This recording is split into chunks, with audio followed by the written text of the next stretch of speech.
Hello, welcome to It's Your Smarter Money with Dr. Laura and Professor Steve. Today we want to talk about the private equity asset class, and we have a special guest to help. When we're developing efficient portfolios, and the definition of an efficient portfolio is really a portfolio that gives us less risk for any given level of return. Our focus is to seek an asset class that has a unique risk characteristic that will help diversify away from the US stock market. And so we're looking at these different asset classes, and we use statistical tools that will help us find negatively correlated asset classes that in effect will enhance our portfolios. We've identified this one asset class, and once we identify it, finding the actual security to represent that asset class is also a difficult challenge, because quite frankly, especially when we're talking about private equity has historically always traded in the private markets. And as all of you know, we don't really like to be in the private sectors. We want to stay in the public markets. So today we want to talk about our newest addition to our portfolio, the private equity fund, private share fund, excuse me, thank you. And here to talk to us about it is Christian Munafo, who is the Chief Investment Officer at the Liberty Street Advisor, and he's also the lead portfolio manager of the Private Shares Fund. So thank you, Christian, for joining us.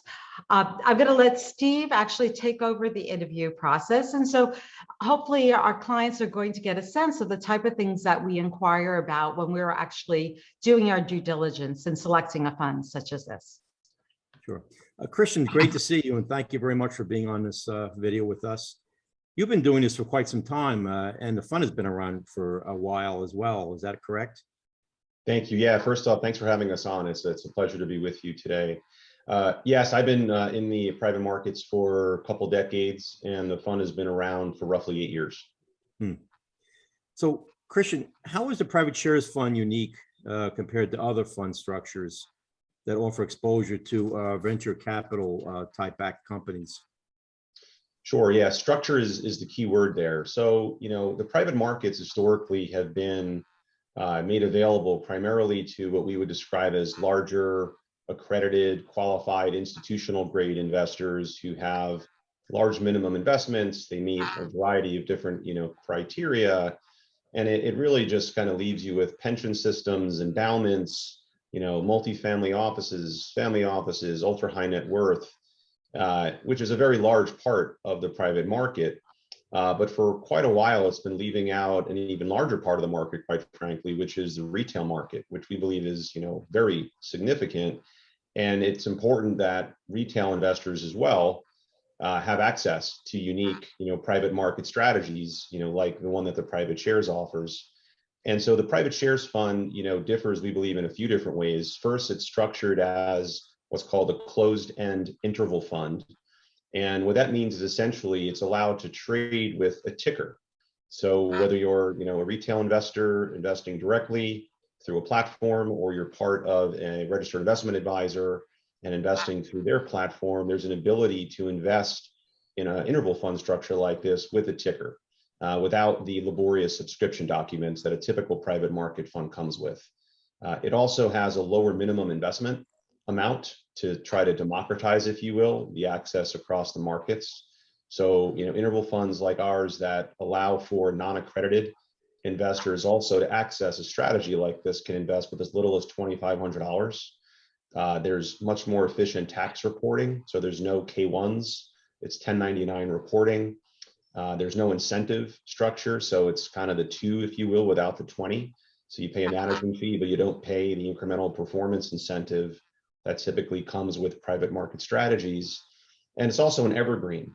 So we continue investing, so you don't have to invest every few years in our new vintage fund to continue to get access with our new investments. The interval fund structure allows us to essentially have an evergreen-like structure.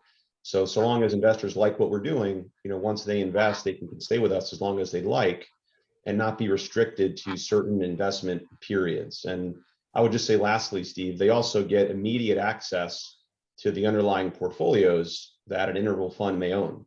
So compared to most private market funds, you typically will make a commitment at a point in time where the fund really has any underlying assets, and you're essentially banking on the strategy of that manager to execute.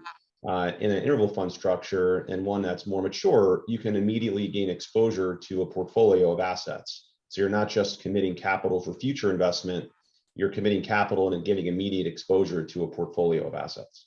Yeah, interesting. And from our view, quite honestly, private shares is a one-off. I don't believe there are any other funds out there that quite have this structure and allow investors to invest in private equity. So why do you think it's important, Christian, for investors to include late-stage venture capital-backed companies as part of their portfolio? Yeah, it's a great question. So, my starting point is we don't advocate this is right for all investors. All investors and their advisors need to certainly look at the kind of investment construction that's appropriate for the clients that they're representing. What we can say is that, over the last couple of decades, there's been some really significant trends that we think are benefiting strategies like this. And to keep it, brief, over the last 20 years, the number of publicly traded companies on US exchanges has been cut in half, while the number of private companies has continued to surge. And private companies, in parallel with that, are staying private for longer for a number of reasons, ranging from, frankly, not wanting to be public, from an administrative and cost perspective, to many of the types of companies that exist in the venture world are hyper growth businesses. And while they're growing at great rates, they may not have figured everything out about their operating models yet, and they don't want to be held accountable to a quarterly earnings report, right? Like a public market company will do until they figure that out. There's also been a substantial amount of capital that's been flowing into the private market seeking alpha generation outside of the public markets. So while these companies are able to stay private for longer, a lot of that capital appreciation is now happening in the private market. So if you think back to companies like Microsoft and Google and Amazon, Oracle, et cetera, most of the capital appreciation that those companies have realized has been as public companies, which means that public investors, essentially any investor, if you will, that invests publicly, can gain access to that capital appreciation. As a contrast to that, private market companies, as they stay private longer and grow into larger businesses, that capital appreciation is happening outside of the public markets in the private markets. And by the time they go public, a lot of that growth has actually already been realized. And we have lots of data that shows investors who are able to access private market companies before they go public have the potential to generate substantial outperformance compared to investors who wait for those same companies to access them in the public market. So it's more of a portfolio construction advantage, we think, that if the underlying client has the right investment background and discipline and capability to gain exposure to different types of asset classes like this, which doesn't come without risk, right? There's risk and there's reward. We do think that this is an interesting potential alpha generator and complement to a client's portfolio. And many of these companies are market disruptors as well, right, Christian? They're really changing things dramatically in some of the markets in which they're creating products and also, finding new ways to adapt products, I would say. Absolutely correct. Yeah, it's hard to find sectors these days that are not being disrupted by some form of technology innovation. Yeah. And so, for example, our fund, while it's, mostly technology oriented, we have technologies that are disrupting 18 different sectors, ranging from, the space economy to cybersecurity to fintech, education technology, transportation, all the way to agriculture and food technology. And so you're absolutely right. I mean, there's massive technology disruption happening, and obviously healthcare, right? Whether it's genomics or devices or pharmaceuticals. And so, the disruption that's happening in the private markets is significant. It's also happening in the public markets, but a lot of it starts in the private markets. Yes. So I'm sure there are a lot of opportunities out there that you research, Christian. What can you tell us about your due diligence process before you allocate funds to a company? Sure. So, well, first we want to make sure that we're investing in a business that's not an idea. Ours is not, our strategy is not an early stage, if you will, strategy per se. We're looking for companies typically that have what we believe are, substantial financial operating metrics. So we're not really taking technology execution risk. It's more growth and scale execution risk. And so for us, first, we want to make sure that there's real companies with real customers doing things, right? Whether it's selling products or services or subscription models, et cetera. Then we also want to look at the market opportunity. So are they going after a large enough addressable market opportunity where it can actually matter, right? And make a difference. So there's a growth proposition. We also will always want to understand what the competitive landscape looks like. So who are the other groups out there who are doing this? How are the companies that we're looking at different, right? If they have an edge, is it sustainable? We want to look at the ownership structure. One of the important things about the private markets is that the ownership structures of these businesses can be quite complex.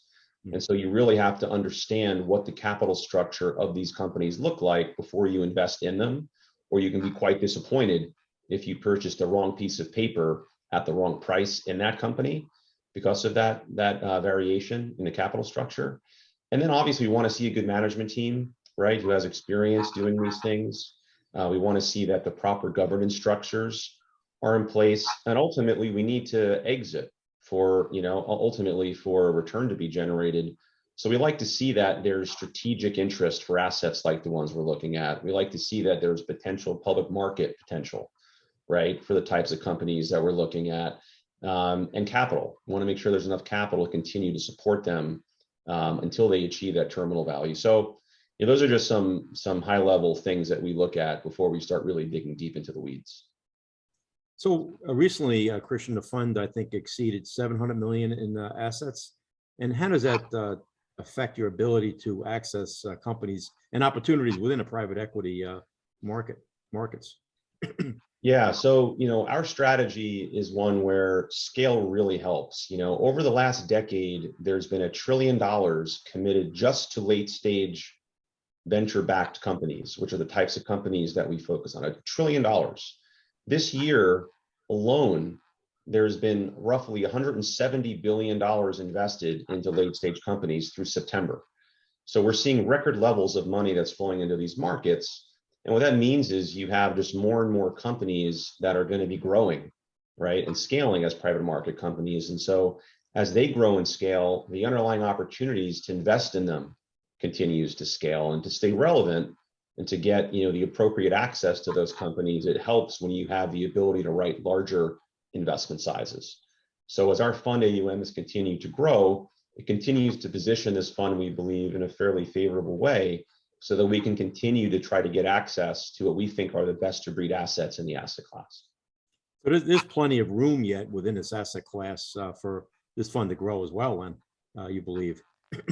Yeah, if we just look at what are called unicorns, which is a reference that essentially defines private market companies valued in excess of $1 billion, what we see is that there's roughly $3 trillion of market cap represented just by those unicorns, which most recently is over 900 of those in the world, of which roughly half of them reside here in North America. So $3 trillion of market cap just in those hundreds of companies. Behind those are thousands of companies that may not have yet hit the $1 billion threshold, but a number of them have the ability to. By the way, a lot of them won't. A lot of them won't work. And so that's what jobs of portfolio managers like us is to make sure we find the ones that we think have the ability to continue to scale and succeed, as a number of them won't. But Christian, there's a massive opportunity. Can you mention how many holdings are in the fund? And I know we have to be careful from a compliance standpoint, of course. Can you mention any of the particular companies that are in the fund as well, possibly? So from a portfolio construction standpoint, we have over 70 positions in the portfolio. As a close and interval fund, we have to publicly report the holdings that we have, and so they're available on our website. So we always report the positions that we have. We try to avoid getting into any specific companies. Sure. But the sectors in which we invest are kind of the ones I talked about before. And we think if you were to look at the portfolio, or your clients look at the portfolio, there's probably a number of names that would be familiar to them. Very good.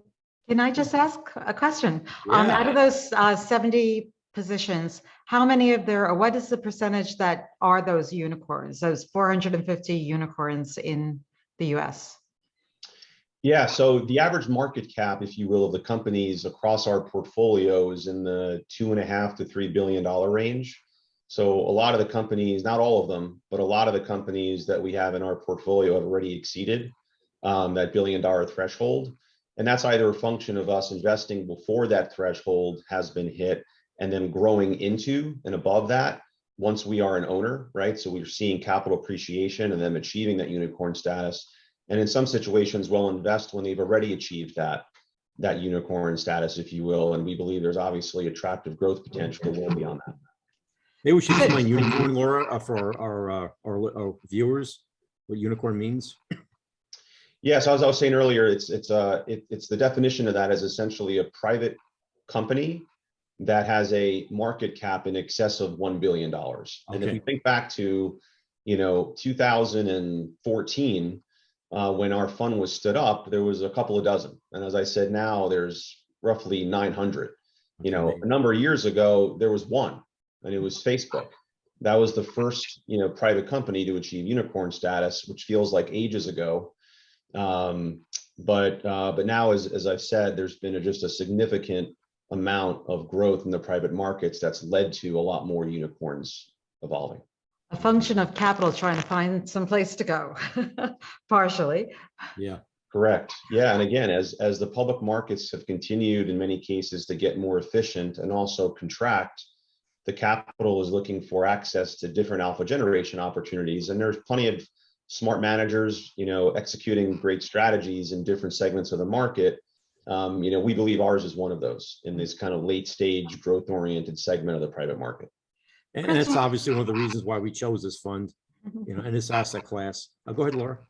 Yeah, no, I was just going to ask, my experience with venture capital groups is that they tend to have a portfolio maybe of 20 companies or so. Is 70 considered a large number? I mean, do you get overwhelmed by that many different companies out there? It's a lot to keep track of, isn't it? Yeah, so it varies, right? So there are funds that will have upwards of 50. It depends on what the underlying strategy is. Our strategy is essentially to get exposure to what we believe are the best of breed assets across the venture capital and growth equity asset class.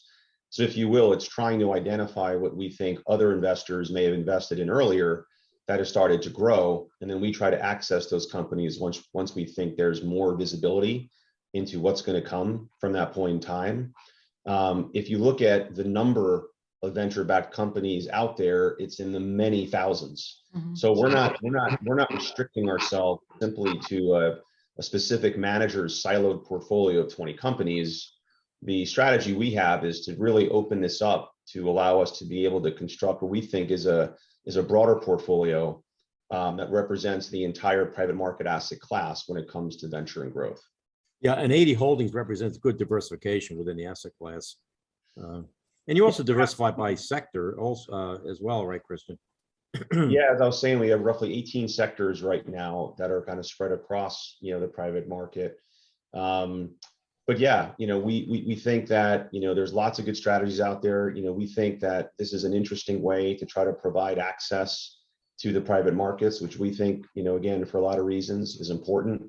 We do not take board seats. So, Laura, to your point, a typical venture manager will also assume board seats. And so let's say you have, 4 portfolio managers inside of that partnership, and each one takes 5 board seats. That can get you a 20 company portfolio. And I've sat on board seats in the past at prior firms. It does require a lot of time and resources.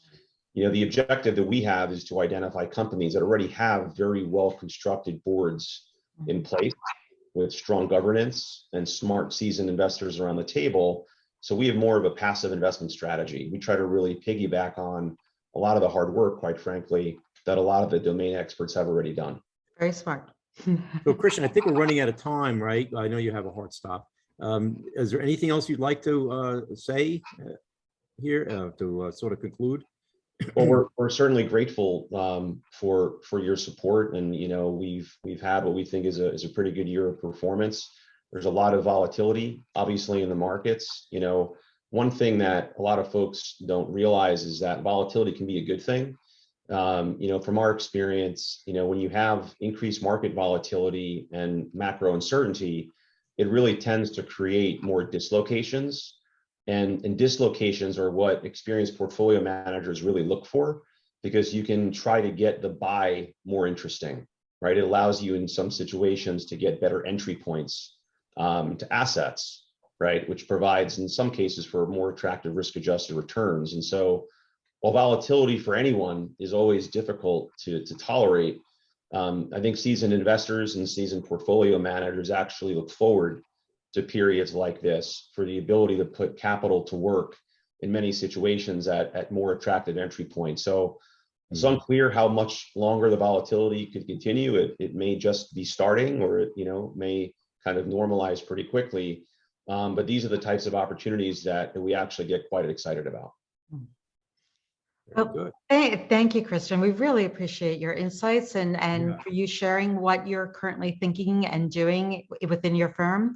I know our clients are going to really enjoy it because, in the end, I don't know if our clients fully appreciate the amount of due diligence that goes into all the work that you do, and also the work that we do in terms of finding a good investment manager such as yourself to hire. Because essentially that's what we're doing for our clients, is we're hiring you on behalf of our clients. And they don't have access to you like we do. So I know that they're going to enjoy this.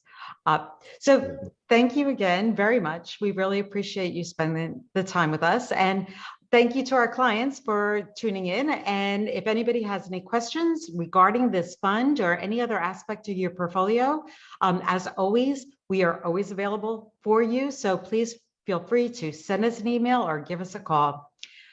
Again, thank you and have a great day. Thank you.